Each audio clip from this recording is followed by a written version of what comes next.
अस्सलाम वालेकुम नाज़रीन, दुनिया उर्दू चैनल पर आपको खुशामदीद कहते हैं। आज की वीडियो में हम बात करेंगे बारबरोसलर की तीसरी किस्त के बारे में। नाज़रीन, जैसा कि हमने अपनी प्रेडिक्शन वीडियो में बताया था कि इसहाक आगा की बाजियाबी के बाद इसहाक आगा और बाबा अरूज के दरमियान फासले मज़ीद बढ़ जाएंगे, तो तीसरी किस्त का आगाज़ इसी बात से हुआ है।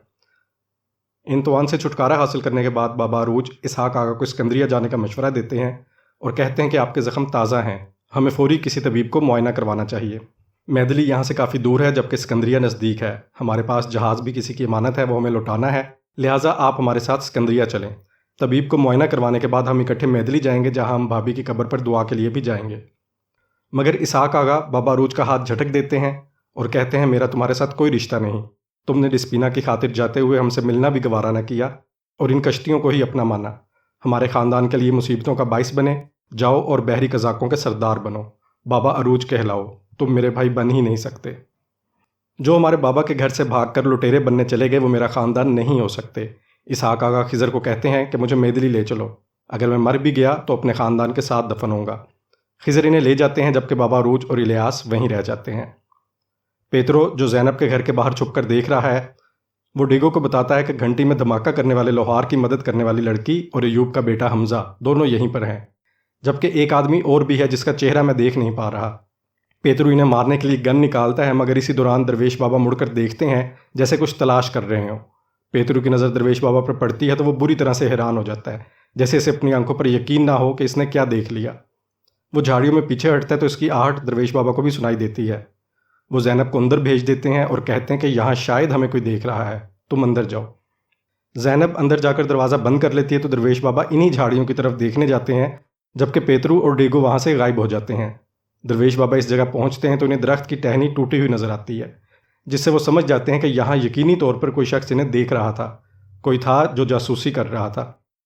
इसहाक आगा, खिज़र और निको कश्ती में मैदली की तरफ महवे सफ़र होते हैं। खिज़र इसहाक आगा को एक चादर उड़ा देते हैं कि आपको हवा ना लगे, मगर इसहाक आगा कहते हैं कि समंदरी हवा तो पहले ही हमें नुकसान पहुंचा चुकी है, हम पर आसमान टूट पड़ा है। खिज़र इनको हौसला देते हैं कि आप मैदली के फातिह याकूब आगा के बेटे हैं और अगर पहाड़ आन गिरा है तो ये बोझ हम मिलकर बर्दाश्त करेंगे। आप हमारा सतून है, अगर आपको कुछ हुआ तो हम तबाह हो जाएंगे। इसहाक आगा कहते हैं, मेरा सहारा कौन बनेगा? मेरा भाई मुझे तब छोड़ गया जब मैं पहाड़ की तरह खड़ा था, इसकी वजह से मेरा ख़ानदान तबाह हो गया। जिस जजीरे को हमारे वालिद ने जनवियों से छीन कर अपना वतन बनाया था, वहाँ हमारे साथ गद्दारी हो रही है, वहीं हम पर हमला किया गया है। सतून अब गिर रहा है। निको कहता है कि सतून गिर नहीं रहा बल्कि इसका तवाज़न अब भी बरकरार है, क्योंकि इसकी बुनियादें मजबूत हैं। ये सिर्फ एक वतन नहीं बल्कि आपके पास हमारे बाबा की अमानत है। इसहाक आगा कहते हैं कि गद्दारों की वजह से अब ये अमानत भी महफूज नहीं रही। खिज़र पूछते हैं, क्या मैदली में कोई गद्दार भी हैं जो हमारे खिलाफ हैं? इसहाक आगा बताते हैं कि हाँ है, और उसका नाम योरोगो है। पेतरू सिकंदरिया में वापस चला जाता है और इज़ाबेल के बाप सिल्वियो के पास आता है और इसे बताता है कि कुछ भी अच्छा नहीं हो रहा। तुम यतीम खाने में आने जाने वाले हर शख्स पर नज़र रखो। वहाँ ज़ैनब है, एक छोटा लड़का हमज़ा और इसके साथ वहाँ एक सफ़ेद दाढ़ी वाला शख्स भी है, जिसका मैंने सोचा था कि इसे कभी नहीं देखूंगा। सिल्वियो कहता है, आप चाहें तो हम यतीम खाने में आने जाने वाले हर शख्स को मार सकते हैं। पेतरू कहता है, क्या तुम उसको मार सकते हो जो पहले ही मर चुका हो? फिर वो कहता है, बस तुम इस सफ़ेद दाढ़ी वाले बूढ़े शख्स से धोखा मत खाना, अपने बेहतरीन आदमियों का इंतखाब करो और इनके बारे में मालूमात हासिल करो। ये कहकर पेतरू और डेगो वहाँ से चले जाते हैं। सिकंदरिया में रात के वक्त एक दीवाना चिल्लाता है कि कातिल भाग गया। एक शख्स आकर पूछता है, कौन मर गया? वो दीवाना कहता है, आदम के बेटे काबील ने हाबील को कत्ल कर दिया और तुम लोग यहाँ खड़े हो। वो शख्स ये सुनकर वहाँ से चला जाता है और दरवेश बाबा इस दीवाने के पास आकर कहने लगते हैं, भागने वाले हमेशा पकड़े जाते हैं बेटा, तुम फिक्र मत करो, बस मेरी तुमसे इल्तिजा है कि तुम यतीम खाने पर नज़र रखो। वो दीवाना कहता है, क्या काबील वहाँ चला गया है?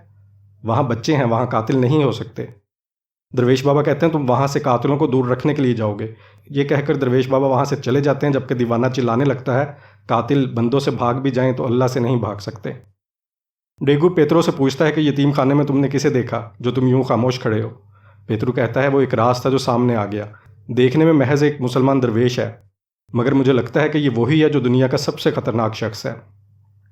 डिस्पीना आसिया को अपने घर से निकाल देती है और कहती है कि तुमने इज़ाबेल के साथ मिलकर खाने में मालूम नहीं क्या मिलाया, तुम मेरे बच्चे को मारने की कोशिश कर रही थी। आसिया इनकार करती है, मगर डिस्पीना इसको कहती है कि तुम और इज़ाबेल दोनों कातिल हो। आसिया इसे समझाने की कोशिश करती है कि ये तुम्हारे लिए ख़तरनाक है, मगर डिस्पीना इसको अपने घर से निकाल देती है। इलियास बाबा अरूज को कहता है कि हमें इसहाक आगा को ज़बरदस्ती सिकंदरिया लाना चाहिए था। बाबा अरूज कहते हैं हम ऐसा कैसे कर सकते थे, और वैसे भी हमारे पास ये जहाज़ अमानत है, हम ज़्यादा इंतज़ार नहीं कर सकते थे, और मुझे दिस्पीना से भी मिलना है, वो उम्मीद से है। ये सुनकर इलियास खुश होता है और कहता है कि ये इसहाक आगा को बताते तो शायद उनका गुस्सा कम हो जाता, मगर फिर कहता है कि उनको ये सुनकर मज़ीद दुख होता क्योंकि इनका घर हमारी वजह से जहन्नुम बन गया। बाबा अरूज कहते हैं मैं भी इसी वजह से खामोश रहा। यहाँ इलियास कहता है कि शायद इसहाक आगा पर आने वाली मुसीबत में मेरा भी हिस्सा है, क्योंकि लुटेरों को मारते हुए जिस शख्स पर रहम करके मैंने जाने दिया था, उसी ने जाकर इंतवान को बताया और हम पर यह मुसीबत आ गई। बाबा अरूज कहते हैं हमने उस लुटेरे को मारकर गलती नहीं की, ना ही तुमने रहम करके कोई गलती की। जो मुकद्दर में लिखा है वो होना है, इसे कोई नहीं रोक सकता। जालिम जुल्म करने के लिए कोई ना कोई रास्ता ढूंढ ही लेता है। कालमनोस पहुंचकर पेतरू राधिको को कहता है कि वो इंजीनियर अबू मोहम्मद, उसको मैं खुद पॉप के पास लेकर जाऊंगा, तुम सिल्वियो को पैगाम भेजो कि वो इंतजामात करे। राधिको पूछता है कि वो आम से इंजीनियर पॉप को क्यों तंग करेगा। पेतरू कहता है राधिको तुम्हारा काम हुक्म पर अमल करना है, सवाल करना नहीं। अबू मोहम्मद ममलूकों के लिए काम करता है। बाबा अरूज अपने साथियों के साथ सिकंदरिया पहुंच जाते हैं, जहां पर क्लिच बेन का इस्तकबाल करते हैं और पूछते हैं कि पोसीडोन को समंदर की तह में गर्क कर दिया। बाबा अरूज कहते हैं हमने इसे समंदर में तो फेंक दिया, मगर इसे आखिरी सांसें लेते नहीं देखा। क्लिच बेन से गले मिलते हैं और शाबाश देते हैं, जबकि इनका बेटा शाहीन ये देखकर मजीद हसद का शिकार हो जाता है और कहता है ये इन्हें ऐसे खुशामदीद कह रहे हैं जैसे इन्होंने बुहरा रोम फतह कर लिया हो। आसिया इज़ाबेल के पास आती है। इज़ाबेल इससे पूछती है कि दिस्पीना का क्या हाल है और तुम इतनी डरी हुई क्यों हो। आसिया कहती है मुझे दिस्पीना से डर लग रहा है, जिसे मैं अपनी बच्ची समझती हूँ। वो हम दोनों को कातिल कहकर पुकार रही है। इज़ाबेल हैरान हो जाती है और पूछती है कि वो ऐसा क्यों कह रही है। आसिया बताती है कि इसका बच्चा इसके खून में जहर पैदा कर रहा है, मगर वो सोचती है कि अगर ये बच्चा पैदा ना हुआ तो इसके और अरूज के दरमियान दरार पैदा हो जाएगी, और वैसे भी अरूज तुम्हारे करीब है। वो सराय आता है तो डिस्पीना को लगता है कि तुम उसे ये बात बता दोगी। इज़ाबेल आसिया पर गुस्सा होती है और कहती है ये सब तुम्हारे फैलाए हुए फितनों की वजह से हो रहा है। तुमने दिस्पीना को मेरा दुश्मन बना दिया है, मगर याद रखो अगर इस वजह से अरूज हमारे खिलाफ हुआ तो ये तुम्हारे हक में अच्छा नहीं होगा। शाहीन जाफ़र के पास खड़ा होता है, जहाँ जाफ़र गुलाम फरोश पर तंज करता है कि ये कोई काम ठीक नहीं करता, जिस पर शाहीन कहता है कि जाफ़र तुमने अपना कौन सा काम पूरा किया। जाफ़र कहता है परेशान ना हो, अरूज का मामला जल्द ख़त्म हो जाएगा। शाहीन गुस्से से जाफ़र का गिरेबान पकड़ लेता है और कहता है कि इसकी कामयाबियाँ दिन ब दिन इसको हीरो बना रही हैं, हर कोई इसकी तारीफ़ें कर रहा है, तुम कैसे इसका मामला ख़त्म करोगे। जाफ़र कहता है आप फिक्र ना करें, आपके और मेरे अलावा इसके और भी बहुत से दुश्मन हैं। एक साहिल पर दो मछेरे मछलियाँ पकड़ने आते हैं तो वहाँ उन्हें एक आदमी बेहोश पड़ा मिलता है।